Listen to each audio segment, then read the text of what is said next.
वैश्विक राजनीति में पर्यावरण की चिंता क्यों है? 5 पॉइंट लिखवाए थे मैंने, पांचों के पांचों। 1 मिनट में बता दो, जल्दी बताओ। कशिश, कृषि योग्य भूमि,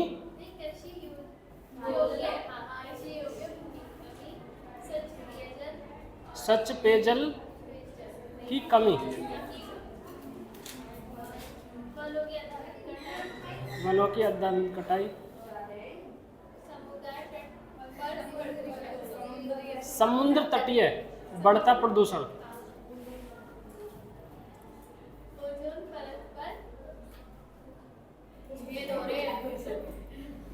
ओजोन परत को नुकसान। ठीक है, चलो लिख लिख के याद करो इन्हें, लिख लिख कर याद करो, समझ गए? मतलब एक बार पढ़ लिया, ठीक है, और फिर लिखो, और मतलब बंद करके बीच में वो लगा दो अपना पेन, ठीक है। अगर उसमें मान लो 2 हेडिंग 3 हेडिंग तुमने याद हो गई और 5th पर अटक रहे हो तो फिर देख लो, है ना, देख के फिर लिखो, फिर 4था 5वां लिख दिया और फिर लिखो, है ना।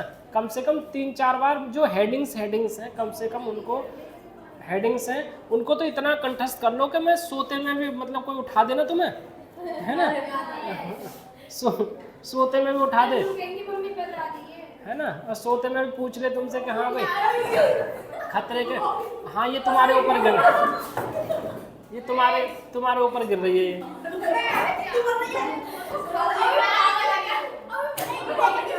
अरे कुछ, अरे ऐसा नहीं होता, ये नहीं गिरती है, ये बहुत मजबूत।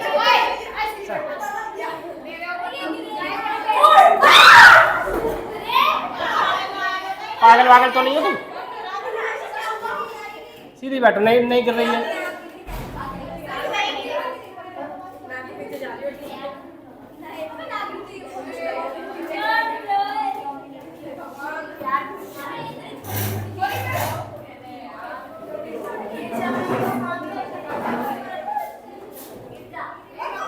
ये वर्षा, हाँ खड़ी हो जाओ, जल्दी जल्दी खड़ी हो जाओ। ये बताओ पृथ्वी सम्मेलन के बारे में बताओ।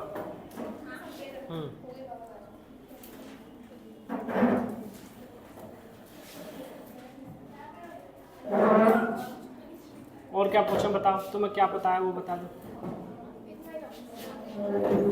ये तो बिल्कुल ईजी है, इसमें तो कुछ है ही नहीं। घर जाकर तुम नोट्स को खोलते ना हो, 5 मिनट के लिए खोलते नहीं हो, 5 मिनट के लिए भी। फिर बताओ तो, तुम बताओ, तनीषा खड़ी हो जाओ।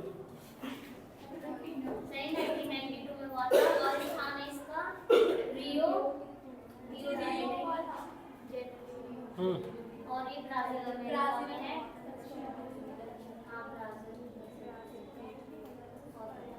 बस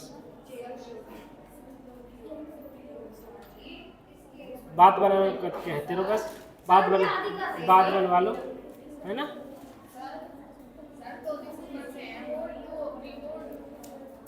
चलो आगे आगे आगे, ठीक है। इसमें नेक्स्ट टॉपिक इज साझी परंतु अलग अलग जिम्मेदारियां। साझी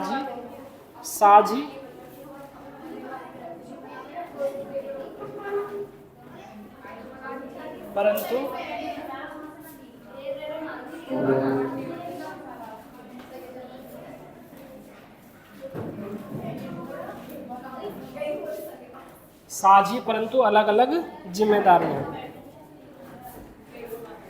मतलब साझी संपदा तो है, मैंने कल साझी संपदा बताई थी आपको, ठीक है, लेकिन उसमें जो रूल्स बनाए गए हैं वो उसमें विकसित देश है, विकसित देश और विकासशील देशों के लिए अलग अलग नियम बनाए गए हैं एक तरह से, ठीक है। यानी कि जो विकसित देश है उन्होंने, उनके यहाँ पर जो औद्योगिकरण था वो पहले हो गया था, उन्होंने जो कार्बन का उत्सर्जन था, बातें नहीं,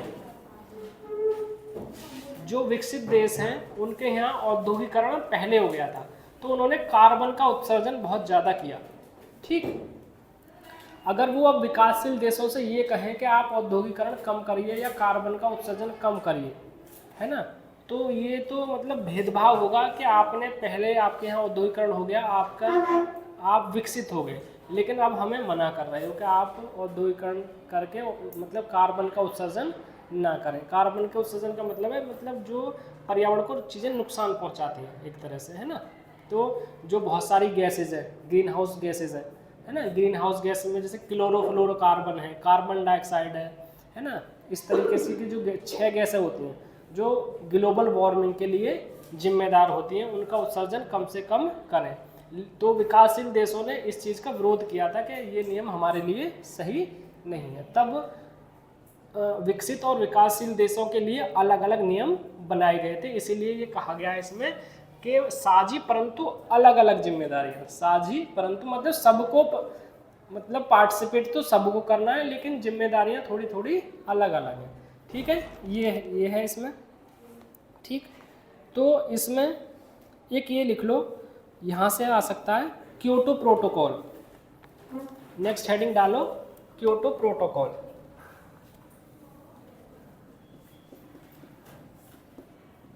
क्योटो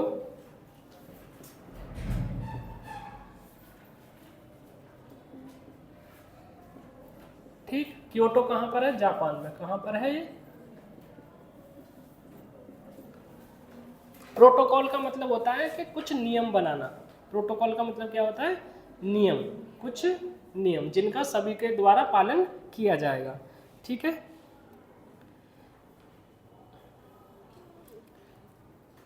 ऐसे लिखो, यह समझौता 1997 में, यह समझौता 1997 में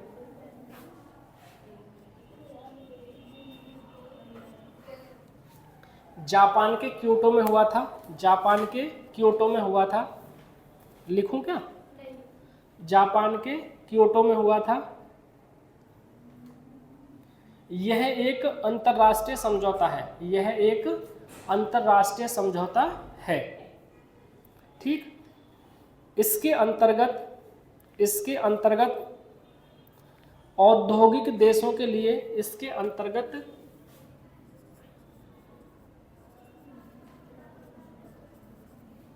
औद्योगिक देशों के लिए ग्रीन हाउस गैसों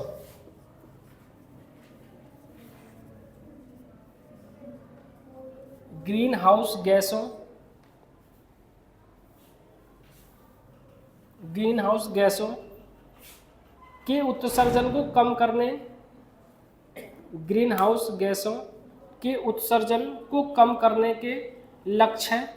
ग्रीन हाउस गैसों के उत्सर्जन को कम करने के लक्ष्य है, उत्सर्जन को कम करने के लक्ष्य निर्धारित किए गए हैं।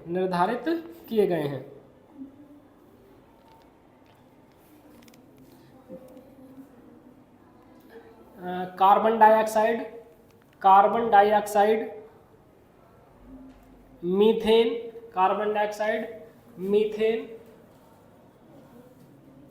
मीथेन,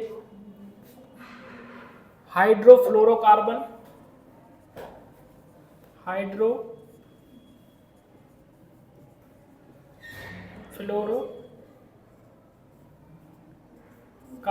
हाइड्रोफ्लोरोकार्बन जैसी कुछ गैसें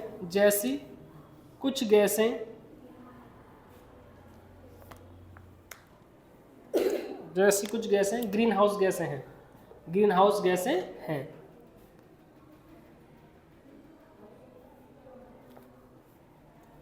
जो कि वैश्विक ताप वृद्धि अर्थात ग्लोबल वार्मिंग को बढ़ाती हैं।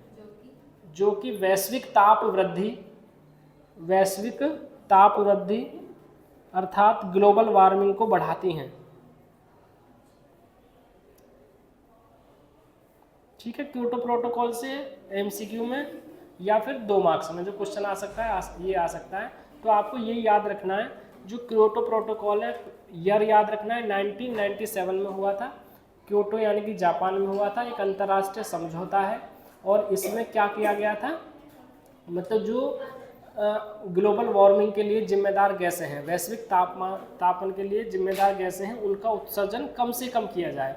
उनमें कौन कौन सी गैसें हैं? वैसे 6 गैसें होती हैं, मैंने 3 लिखवाई हैं, मतलब कार्बन डाइऑक्साइड, हाइड्रोक्लोरोकार्बन और मीथेन। ठीक है, ये गैसें हैं। ठीक,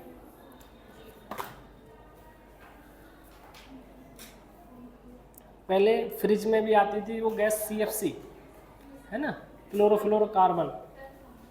ठीक, ये है साझी संपदा। नेक्स्ट टॉपिक क्या है? साझी संपदा। छोटा सा टॉपिक है।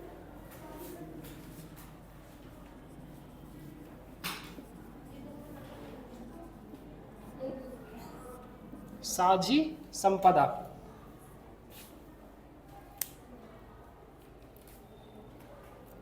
है ना, लिख लो इसे थोड़ा, मतलब 3-4 लाइन लिख लो इसमें, फिर मैं समझा देता हूँ तुम्हें। ये लिख लो, साझी संपदा का अर्थ होता है, साझी संपदा का अर्थ होता है ऐसी संपदा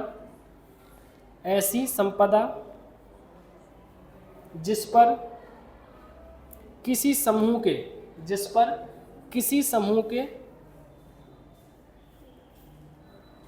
साझी संपदा का अर्थ होता है ऐसी संपदा जिस पर किसी समूह के प्रत्येक सदस्य का स्वामित्व हो, प्रत्येक सदस्य का स्वामित्व हो, प्रत्येक सदस्य का स्वामित्व, मतलब उसका वो ऑनर हो, उसका वो ऑनर हो। ठीक है, स्वामित्व।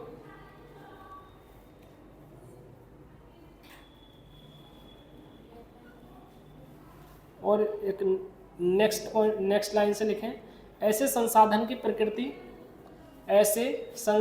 प्रकृति उपयोग के स्तर, ऐसे संसाधन की प्रकृति उपयोग के स्तर और रख रखाव के संदर्भ में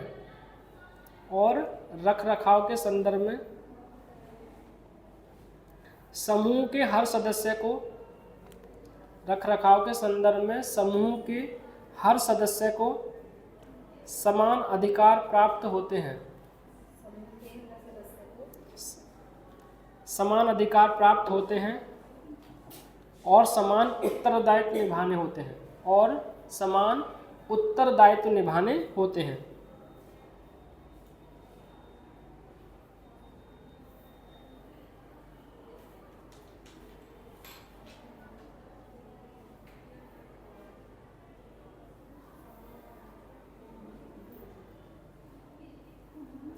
ठीक है, ये 2 नंबर में ही आ सकता है ज़्यादा से ज़्यादा सवाल, उसके लिए ये पर्याप्त है ना। मतलब साझी संपदा का मतलब आप समझ ही गए कि मतलब जैसे कोई कंपनी है, कोई कंपनी 10 लोगों ने बनाई, कोई कंपनी 10 लोगों ने बनाई, तो 10 लोगों का उस पर समान अधिकार है, 10 लोगों का उस पर समान अधिकार है, और उसका एडमिनिस्ट्रेशन में, रख रखाव में, प्रॉफिट में, इन या लॉस में, है ना, सब में उसकी सभी की साझी जिम्मेदारी होगी। जैसे एक परिवार होता है, जैसे एक परिवार होता है, परिवार की जो जितनी संपत्ति है सबका अधिकार होता है ना, इस तरीके से।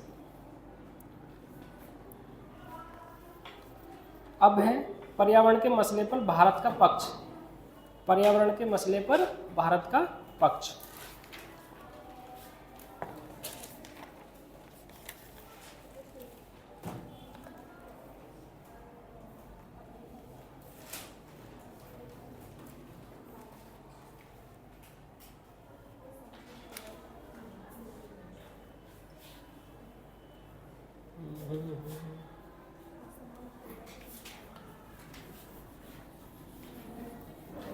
प्रकृति बड़ी उदास सी कैसा आज है? लड़ाई हुई दिखे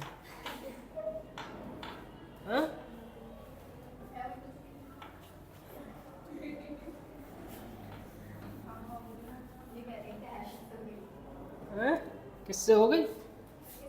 पर्यावरण के मसले पर भारत का पक्ष।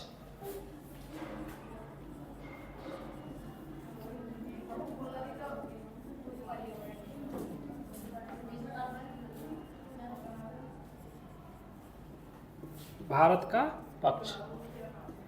ठीक है, मतलब पर्यावरण के मामले पर भारत क्या कहता है, भारत का क्या मानना है। ठीक है, बताओ क्या मानना है।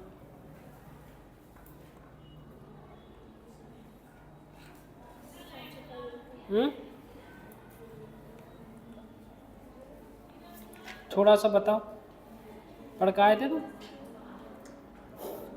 नहीं पढ़ के आए। देखो 1997 में क्योटो प्रोटोकॉल हुआ, ठीक, लेकिन उस समय भारत ने उस पर हस्ताक्षर नहीं किए थे। भारत ने क्योटो प्रोटोकॉल पर कब हस्ताक्षर किए? 2002 में। कब किए? 2002 में। उसका तर्क यही था कि भाई हम अभी ये वादा नहीं कर सकते कि हम कार्बन का उत्सर्जन बिल्कुल नहीं करेंगे, है ना, क्योंकि हम क्या हैं, अभी विकासशील देश हैं, तो हमें औद्योगिकरण, मतलब औद्योगिकरण हमारे यहाँ चल रहा है, मतलब प्रोडक्शन तो हम करेंगे इसलिए। ठीक, तो और जो ये भारत, चीन और अन्य विकासशील देश हैं, इनको मतलब क्योटो प्रोटोकॉल में थोड़ी थोड़ी छूट दी गई है। जो विकसित देश हैं जैसे अमेरिका है ना, अमेरिकन कंट्रीज़ है, वहाँ पर पूरा विकास हो चुका है एक तरह से। और सबसे पहले जो इंडस्ट्रियलाइजेशन था, औद्योगिकरण था, कहाँ पर शुरू हुआ था? इंग्लैंड में। कहाँ पर? इंग्लैंड में, है ना। 19वीं सदी में शुरू हो गया था वहाँ पर। कब हो गया था? 19वीं सदी में ही, मतलब उन्होंने औद्योगिकरण शुरू कर दिया था। मतलब उस समय वो कपड़े, मशीन और बहुत सारी चीज़ें उस समय ही वो उद्योग मतलब बनाने लग गए थे। हम इतने पीछे रह गए, है ना।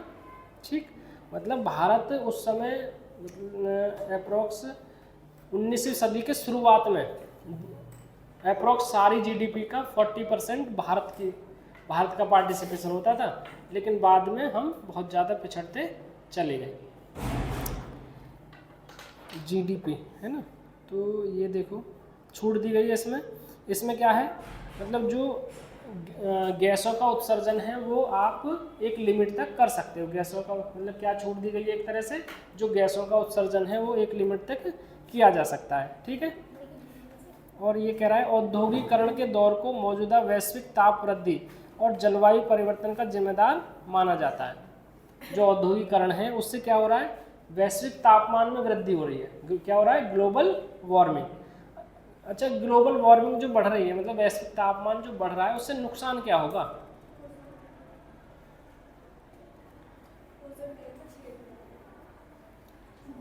ओजोन लेयर में छेद होगा, है?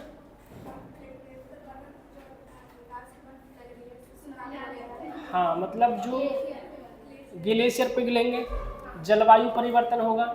अभी जैसे मतलब पहले सितंबर में, बुलंदशहर में भी नवंबर में या सितंबर में तो नहीं, अक्टूबर में सर्दियाँ पड़ना शुरू हो जाती थी, है ना। लेकिन अब कहाँ, कब? दिसंबर में जाके सर्दी पड़ना शुरू होती है। ठीक है, तो जलवायु परिवर्तन होगा तो जीवनचर्या में परिवर्तन होगा, मनुष्य में बीमारियां बढ़ेंगी, और सबसे बड़ी समस्या है जो ग्लेशियर है वो जल्दी पिघल जाएंगे, तो जो स्वच्छ पेयजल है वो नहीं मिलेगा, और जो आइलैंड है, द्वीप है, वो डूबेंगे। पानी जैसे मालदीव है ना, लक्षद्वीप है, अंडमान निकोबार आइलैंड है, और बहुत सारे जावा है, सुमात्रा है, इंडोनेशिया है, सभी द्वीपीय देश हैं। कैसे देश हैं? द्वीपीय देश हैं। यहाँ की जनसंख्या दूसरे देशों में जाएगी, लॉ कानून व्यवस्था की समस्या पैदा होगी, है ना। इसलिए पर्यावरण के मुद्दे पर इतना जोर दिया जाता है। मतलब पर्यावरण को जो बीटेक वाले ना, बीटेक हो गए या और मतलब जो सारे कोर्स कर रहे हैं बच्चे, इवन लॉ भी कर रहे हैं, उसमें भी सब में एक पर्यावरण की किताब लगाई गई है कि हाँ भाई पर्यावरण के बारे में सब जाने। लेकिन दिक्कत यही है कि सब पढ़ के पास हो जाते हैं, इम्प्लीमेंट कोई नहीं करता है। और मूल उद्देश्य क्या है पढ़ाने का, कि हम जो शिक्षा ले रहे हैं उसको जीवन में उपयोग करें। केवल नौकरी के लिए शिक्षा न लें, केवल नौकरी के लिए शिक्षा न लें। हमारे समाज में यही है आज कि जो शिक्षित है और उसकी नौकरी नहीं लगी, तो फिर उसको बिल्कुल बेकार मान लिया जाता है।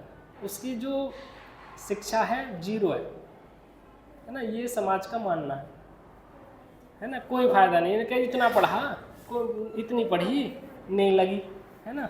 मतलब उसका जो मानसिक विकास हुआ, जीने का तरीका है, समाज को समझने का तरीका है ना, किसी भी वो कोई मायने नहीं रखता है, वो कोई मतलब समाज की नज़र में वो चीज़ें मायने नहीं रखती हैं। ठीक है, तो ये था। और क्या है इसमें इम्पोर्टेंट सी चीज़, एक ये है, ये देखो संयुक्त राष्ट्र संघ के जलवायु परिवर्तन से संबंधित बुनियादी नियमाचार हैं, उसमें है UNFCCC, है ना, UNFCCC। ठीक, ये तो एक संस्था है, तो उससे ये अंतर्राष्ट्रीय मसलों में ज़्यादातर ऐतिहासिक उत्तरदायित्व का तर्क रखता है। इसने ये कहता है कि ग्रीन हाउस गैसों के रिसाव की ऐतिहासिक और मौजूदा जवाबदेही ज़्यादातर विकसित देशों की है। मतलब जो विकसित हो गए हैं तो उनको उत्सर्जन को कम करने की जिम्मेदारी भी किसकी है, उन्हीं की है, जो है ना, जिन्होंने ज़्यादा प्रदूषण फैलाया, तो जिम्मेदारी भी उन्हीं की बनेगी ना, मतलब उन्होंने प्रदूषण कर दिया। ठीक, अब वो कह रहे हैं विकासशील देशों से कि आप प्रदूषण मत करिए, लेकिन भाई जब किया तुमने तो इसको संभालेगा कौन, तो इसलिए संभालने की भी जिम्मेदारी उन्हीं की है। ठीक, तो विकासशील देशों की पहली और अपरिहार्य प्राथमिकता आर्थिक तथा सामाजिक विकास की है। मतलब जो विकासशील देश हैं उनको कैसा विकास करना है, आर्थिक विकास करना है और सामाजिक विकास करना है। मतलब आर्थिक विकास से हमारा तात्पर्य ये होता है कि सभी लोगों पर कमाई के साधन हो, सभी लोगों पर क्या हो, कमाई के साधन हो, जो अपना जीवन आसानी से वो चला सकें। ठीक, और सामाजिक विकास का मतलब होता है कि सभी समान रूप से रहें, ज़्यादा समाज में भेदभाव ना हो, वो किसी भी आधार पर हो सकता है, मतलब गरीबी के आधार पर भेदभाव ना हो, जाति के आधार पर ना हो, धर्म के आधार पर ना हो, है ना, सब समान रहे, सब समान रहे। हमारे यहाँ पर भारत में जातीय और धर्म के आधार पर भेद बहुत ज़्यादा है ना, मतलब और हमारे भारतीय समाज के पीछे रहने का एक ये बड़ा कारण भी है, एक बड़ा ये कारण भी है।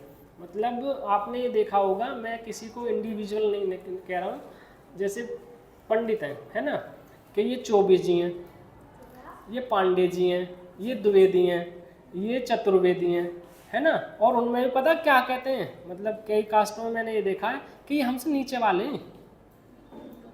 मतलब एक कास्ट में भी इतने सारे गोत्र बना के उसमें ये कहा जाता है कि ये हमसे नीचे वाले हैं, ये हमसे ऊपर वाले हैं।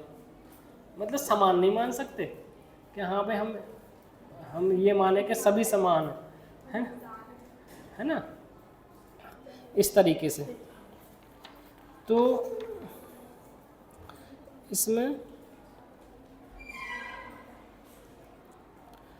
इसमें भारत ने यही है, मतलब जो 3 पॉइंट में बताता हूँ इसमें, जो भारत ने एक तो जो अंतर्राष्ट्रीय समझौते हुए हैं उनका अनुमोदन किया है, उनका पालन वो बेहतर से कर रहा है, और दूसरा कि जो कार्बन का उत्सर्जन कम से कम हो सकता है वो उसको फॉलो कर रहा है, उसको मतलब उसका पालन कर रहा है। इसलिए भारत ने अपनी भारत जो अपनी नीतियाँ बना रहा है ना, कि भाई जो हमारे व्हीकल्स हैं, हमारे जो वाहन हैं वो कम से कम उत्सर्जन करें। सबसे ज़्यादा उत्सर्जन मतलब उद्योगों से और वाहनों से होता है। तो जैसे 5G है ना, एक मतलब अभी 7-8 साल पहले जो बाइक्स आती थी उसका जी कुछ करके था, है ना, उन बाइकों को बंद कर दिया गया था, जो जिसमें इंजन वो लगे हुए थे ना 4 जनरेशन वाले, उनको सबको बंद कर दिया गया था कि हाँ भाई ये ज़्यादा प्रदूषण करते हैं। ठीक, तो फिर नए तरीके के इंजन लाए गए कि हाँ भाई अब ये कम करेंगे। अब फिर वो क्या कि ज़्यादा से ज़्यादा CNG का यूज किया जाए, ज़्यादा से ज़्यादा किसका यूज किया जाए, CNG का।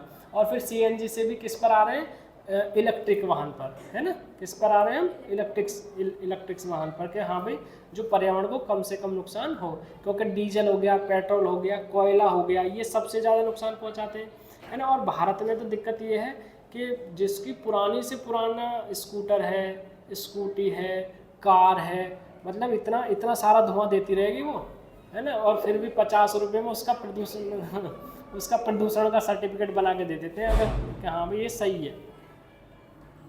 मतलब आपने देखा होगा बाइक किसी की ऐसे धुआं फेंकती है ना, हाँ बहुत दूर तक, मतलब तुरंत कटवा देना चाहिए ऐसी बाइकों को या स्कूटी या मतलब कुछ भी है जो प्रदूषण ना पहुँचे। लेकिन हमारे यहाँ पर रिश्वतखोरी ज़्यादा है, हर काम हो जाता है पैसे से, ठीक। और सबसे ज़्यादा रिन्यूएबल एनर्जी पर जोर दिया जाता है। किस पर? एनर्जी पर, रिन्यूएबल एनर्जी। रिन्यूएबल एनर्जी के सोर्स कौन कौन से हैं बताओ? एक तो होता है नॉन रिन्यूएबल, एक होता है रिन्यूएबल।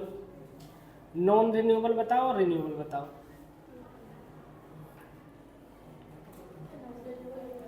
बताओ। हाँ हाँ सही बता रही हो प्राची, बताओ। नॉन रिन्यूएबल में आता है जिनको दोबारा उपयोग नहीं किया जा सकता, जिनका दोबारा उपयोग नहीं किया जा सकता। डीजल है, पेट्रोल है ना, और ये डीजल, पेट्रोल, कोयला, ये सब क्या है? नॉन रिन्यूएबल है। नॉन मतलब एक बार अगर पेट्रोल ख़त्म हो गया तो वो हो गया, क्योंकि इनको बनने में हज़ारों साल लगे हैं। ऐसा नहीं है कि हम साल 2 साल में या 10 साल में इनको बना लें, इनको बनने में क्या लगा है? हज़ारों साल लगे, है ना। तो ये इतनी जल्दी तैयार नहीं हो। और मतलब प्रोसेस कैसा है? नेचुरल प्रोसेस है, बनने का भी क्या है? नेचुरल प्रोसेस है, हम इसको ह्यूमन मेड नहीं बना सकते। और रिन्यूएबल में क्या है? जिनको हम दोबारा यूज कर सकते हैं, जैसे हवा है ना। हवा क्या है? मतलब चलती रहेगी और उससे हम इलेक्ट्रिसिटी प्रोड्यूस भी करते हैं। वाटर है, दोबारा हम रीयूज कर सकते हैं। सॉइल है, रीयूज करते हैं। सनलाइट है ना। ये क्या है? ये अभी ख़त्म होने की संभावना इनकी नहीं है, इनको दोबारा हम कभी तक भी इनको यूज कर सकते हैं। इसलिए सोलर लाइट्स लगाई जा रही हैं। इसीलिए क्या लगाई जाती है? सोलर लाइट्स, है ना। सोलर पैनल्स लगाए जाते हैं बहुत बड़े बड़े, ज़्यादातर, कि भाई हाँ भाई जो हमें इलेक्ट्रिसिटी प्रोड्यूस कम करनी पड़े, उसका मेन उद्देश्य क्या है? इलेक्ट्रिसिटी प्रोड्यूस कम करनी पड़े। ये है इसमें ना। चलो इसमें 4 पॉइंट में लिखवा दूंगा इसमें बाद में तुम्हें, और